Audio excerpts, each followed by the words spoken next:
बच्चों, पिछली क्लास में हम लोगों ने अलंकार देखा था। अब समास, ये मल्टीपल चॉइस क्वेश्चन में एक इसके ऊपर क्वेश्चन डेफिनेटली आप लोगों के लिए आएगा ही आएगा। तो ये आप लोगों के लिए बहुत ही इम्पोर्टेंट है एग्ज़ाम के नज़रिए से। तो समास का ऐसा कोई सीधा साधा एक डेफिनेशन नहीं है। तो हमें अगर उसे समास को अगर डिस्क्राइब करेंगे तो वहाँ क्या होता है मालूम? पूर्व पद, उत्तर पद, समस्त पद। जो समस्त पद होता है ना उसे समास कर बोलते हैं। तो यहाँ पर क्या है, एक या एक से ज़्यादा नाम पदों को मिलकर एक मुकम्मल शब्द बनने के लिए क्या बोलते हैं, हमें समास कर बोलते हैं। इसमें वैसे तो 8 किस्में हैं। वैसे तो कितनी किस्में हैं? 8 किस्में हैं। कुछ खास किस्में हैं, वो है तत्पुरुष समास, कर्मधारय समास, क्रिया समास और थोड़ा बहुत द्विगु समास। बाकी के भी है इम्पॉर्टेंट, जस्ट वो एक नज़र देख लेंगे। लेकिन ये पहले हम लोग जो इम्पॉर्टेंट है वो 1 बाय 1 देखेंगे। तो पहला आएगा तत्पुरुष समास। तत्पुरुष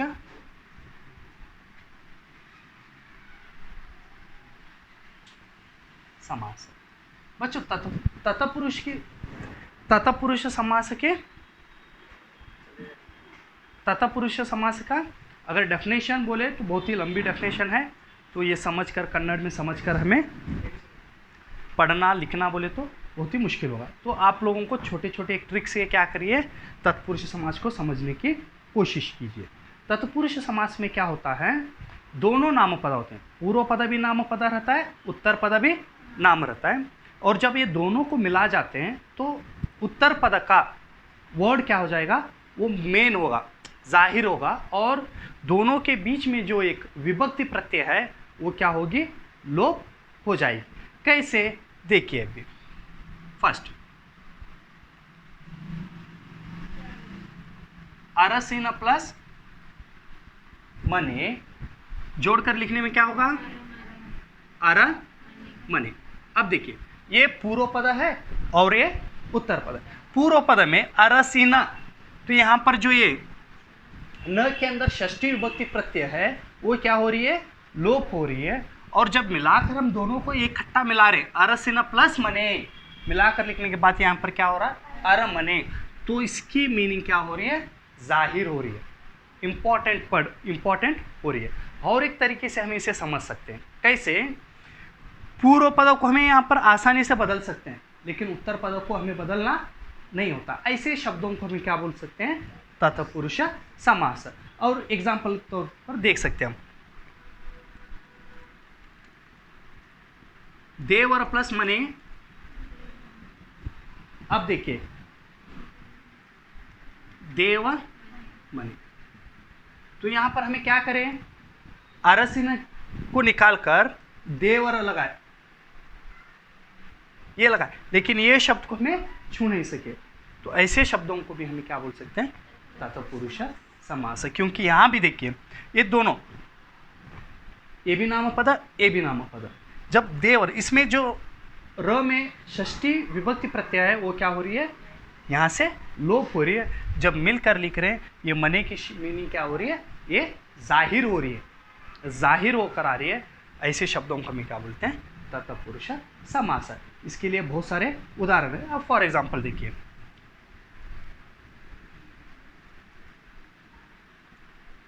मಳೆಯ प्लस काल, मಳೆಯ मಳೆगाल, यह आदेश संधि के लिए भी उदाहरण है। अब देखिए मಳೆಯ प्लस काल, मಳೆಗಾಲ, ये भी नाम पद है, ये भी नाम पद।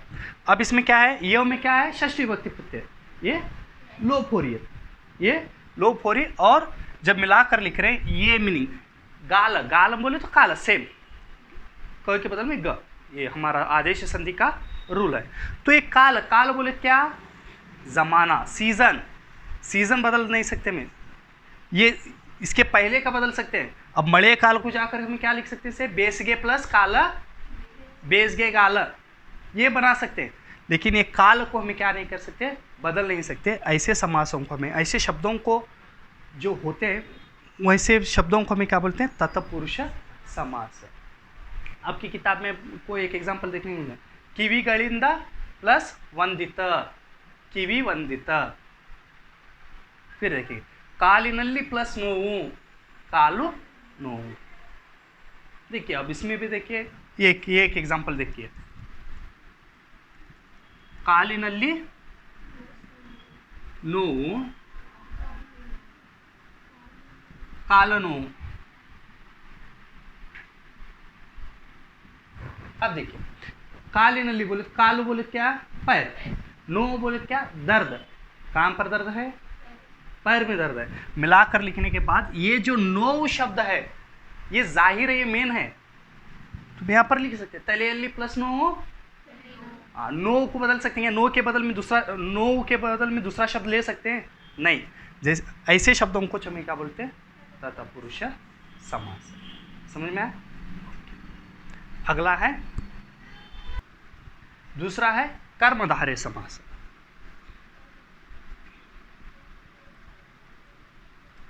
कर्मधारय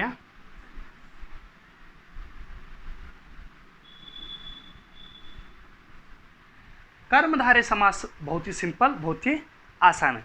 जब मैं नामपद सिखाते वक्त थोड़ी जगह रुक कर बोला था, क्या बोलकर कि कर्मधारय समास जब सिखाने आते हैं जब वहाँ पर गुणवाचक का जिक्र होगा, तो गुणवाचक यहाँ पर कर्मधारय समास में क्या होगा, पूर्व पद क्या होगा, गुणवाचक होगा। पूर्व पद क्या होगा, गुणवाचक होगा, और उत्तर पद क्या होगा, नामपद होगा। वो वैसे समास को क्या बोलते हैं, मैं कर्मधारय समास। फॉर एग्जाम्पल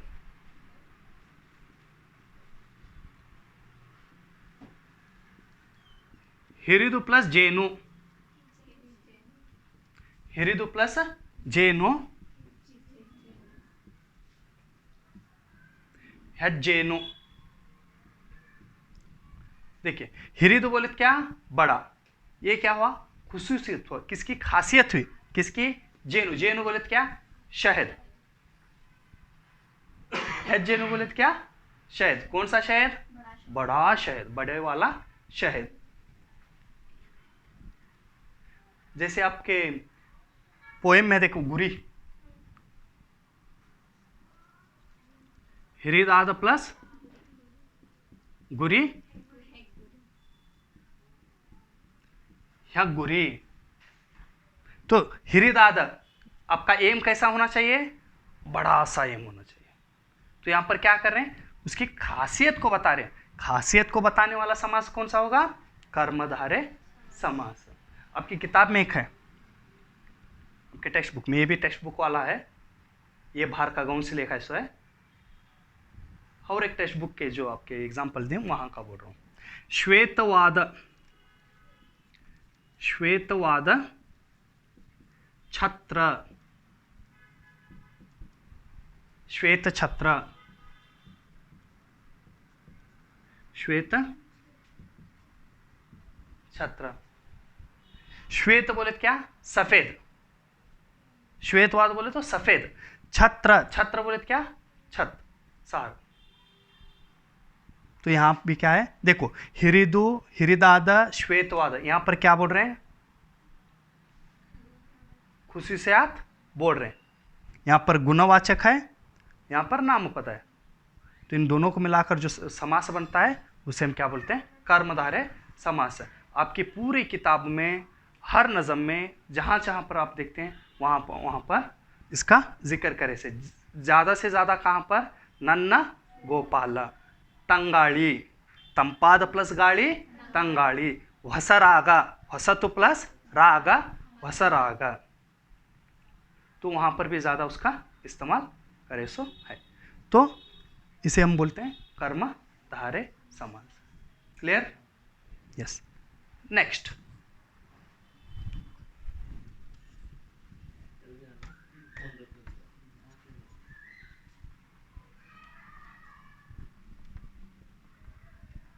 ये दो समास क्या है आप लोगों के लिए बहुत ही इंपॉर्टेंट है। कौन सा, तत्पुरुष कर्मधारय। मैक्सिमम कर्मधारय को ज़्यादा पूछे सो है इसके पहला। अगर अभी हमें पढ़ना तो पूरे समास से ही है, देखेंगे। चलिए थर्ड वन, द्विगु समास।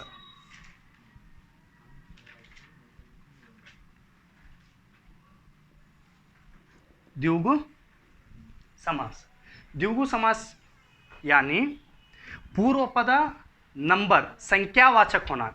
पूर्व पद में क्या होना? संख्यावाचक, उत्तर पद में नामपद, ये दोनों को मिलाकर जो समास बनता है उसे हम क्या बोलेंगे? द्विगु समास। कुछ ऐसे भी कन्नड़ में अल्फाज है जहां पर हमें आसानी से नंबर नहीं पहचान में, जैसे वगट्टू। अब वगट्टू बोले कहते क्या है? उसमें है क्या? 1 प्लस कट्टू मिलाकर लिखने के बाद क्या हो रहा है? वगट्टू। ये आदेश संधि के लिए भी उदाहरण होगा क्योंकि क के बदल में गा आ रहा है, राइट। वंदु ये नहीं देंगे, इतना स्प्लिट कर एग्जाम में नहीं देंगे, ये देंगे तो हमें पहचाना है वगट्टू मानी क्या है? 1 प्लस कट्टू वगट्टू। तो ये क्या हो गया? वगट्टू। तो ये द्विगु समास है। 3 प्लस मडी, मुम्मडी, मुम्मड़ी। अब मुम्मड़ी में कैसा आप 3 पहचान सकते हैं? मुम्मड़ी, इम्मड़ी, ये क्या है? ये नापने के जरिया है। 1 फुट 2, 1 अड़ी 2 अड़ी बोलते हैं ऐसा। 3 प्लस मड़ी, मुम्मड़ी। तो ऐसे अगर एग्जाम्पल आए थोड़ा बहुत आप लोगों को दिक्कत होगा, वरना आपको नंबर जहां पर भी दिख रहा है तो सीधा सीधा द्विगु। कैसे?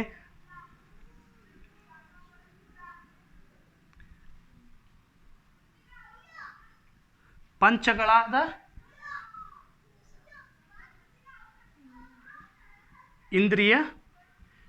इंद्रियಗಳು, तो मिलाकर लिखने के बाद क्या हो रहा है?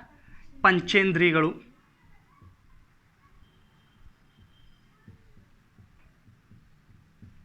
पंचेंद्रियಗಳು, पंच, पंच बोले तो क्या है? 5। तो यहां पर नंबर का जिक्र हो रहा है तो हमें आसानी से इसे पहचान सकते हैं। वैसा सप्तगणाद स्वरಗಳು, सप्त स्वरಗಳು, सप्त प्लस सागर, सप्त सागर। तो ये क्या? 2 प्लस केले इक्कले, 2 प्लस केले इक्कले, ये भी क्या है?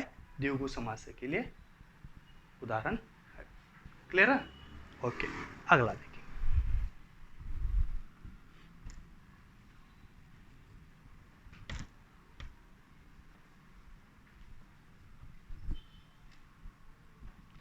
नेक्स्ट हमें देखेंगे क्रिया समास।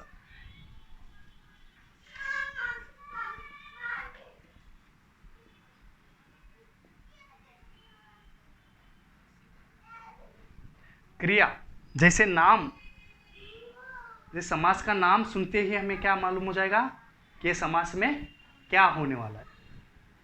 क्रिया मीन्स काम, काम होने वाले शब्द जहां पर आते हैं उसे हमें क्या बोलते हैं? क्रिया समास। जैसे हमें नन्न गोपाल में हमें बहुत सारे देखते हैं। स्नानवन्नु प्लस माडु, स्नानवन्नु प्लस माडु, स्नान।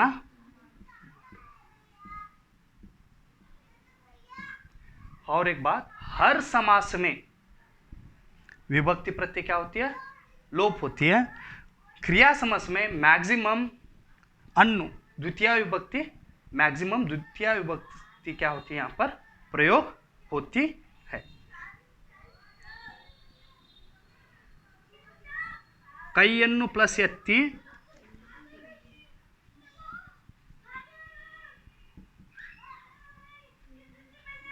कई यत्ति।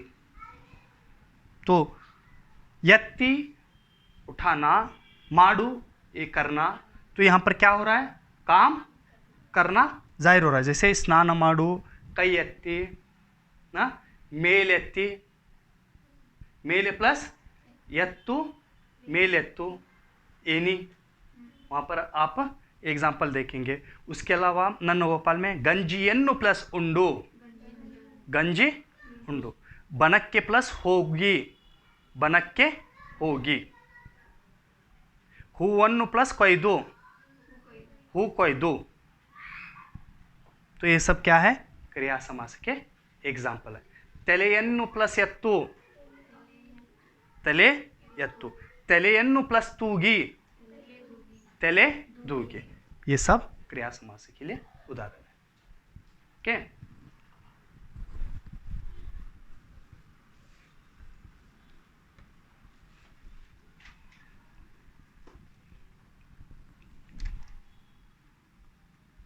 फिफ्थ ने अंशी, हाँ ये देखिए अंश, अंश यानी क्या, कोई भी हिस्सा ना, जर्रा अंश, तो हमारे शरीर के ताल्लुकात से या कोई अंश के ताल्लुकात से जो बात होती है उसे हम क्या बोलते हैं, अंशी समास। और एक तरीके से हमें यहाँ पर आसानी से कर बोले तो स्प्लिट करे बाद सीधा सीधा बोलते हैं, मिला कर लिखे बाद उल्टा बोलते हैं। जैसे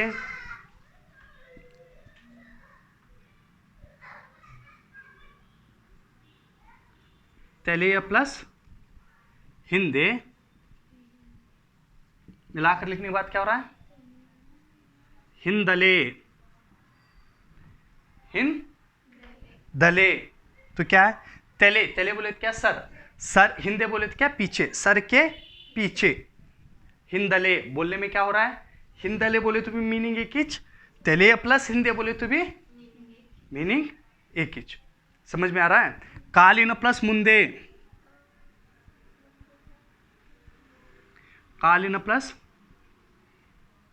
मुंदे, मुंगावलु,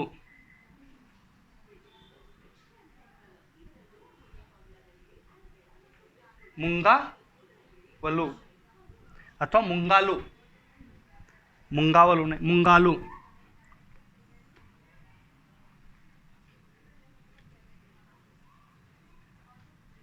मुंगालु,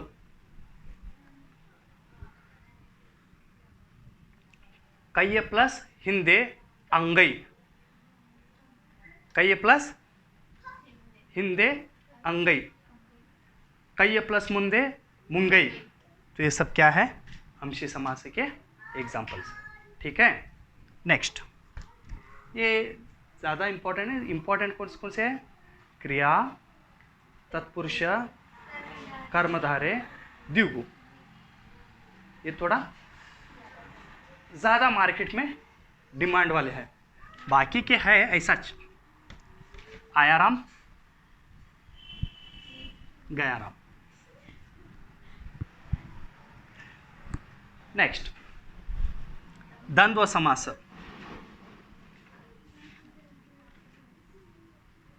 एक बार पूछे से द्वंद्व समास,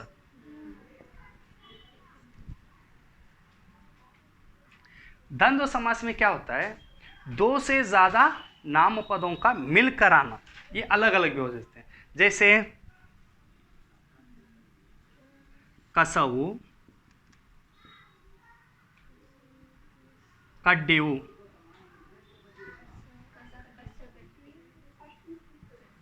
कस कस कड्डीवु, कस कड्डीवु, समझे।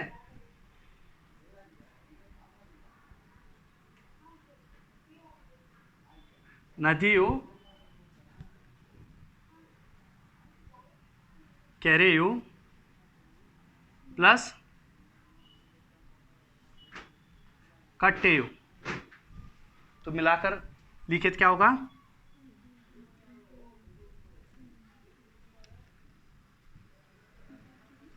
नदी, केरे, कट्टेयु, तो यहाँ तीन से, नदी एक नाम पद, केरे दो, कट्टे तीन, तीनों को मिलाकर एक शब्द बनना, उसे क्या बोलते हैं, मैं द्वंद्व समास। आने जिनके कुदरे, मर गिಡ बಳ್ಳಿ, हूವು हन्नु फल, ये सब क्या है, द्वंद्व समास के एग्जाम्पल्स, समझे।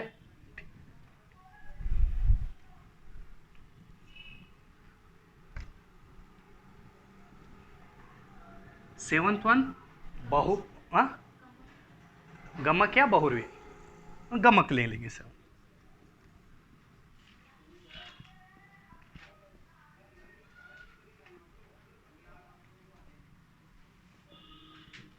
गमक का समास, गमक गमक का सिंपल यहाँ पर सर्वनाम का प्रयोग होना, उसे हम क्या बोलते हैं, गमक का समास। जैसे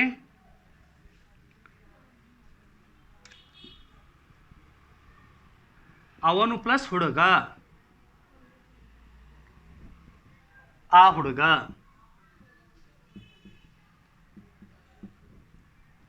ಅವಳು प्लस ಹುಡುಗಿ,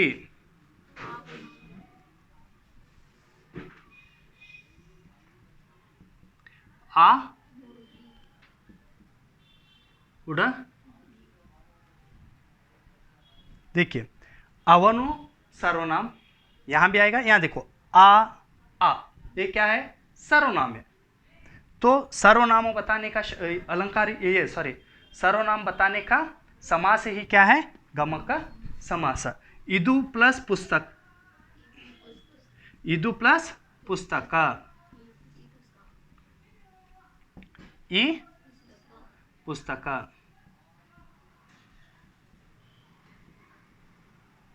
अदु प्लस वस्तु, आ वस्तु। इस तरीके से बोलने के लिए हम क्या बोलते हैं, गमक का समास। नेक्स्ट आएगा बहुर्वी। बहुर्वी क्या है मालूम, भगवानों के नाम जो होते हैं ना उसे हमें क्या बोलते हैं, गमक, ये बहुर्वी समास बोलते हैं। जैसे ब्रह्मा, विष्णु, ऐसे उनकी का मूरु प्लस कन्न उल्लवनु मुक्कन्न। देखो मुक्कन्न आया बहुर्वी समास, मुक्कन्नु आए द्विगु समास, ये कंफ्यूजन को कर लो। नु आया तो द्विगु समास, न आया लास्ट में बहुर्वी समास। समझ में आया? तो समास के लिए इतनी पढ़ाई काफ़ी है। तो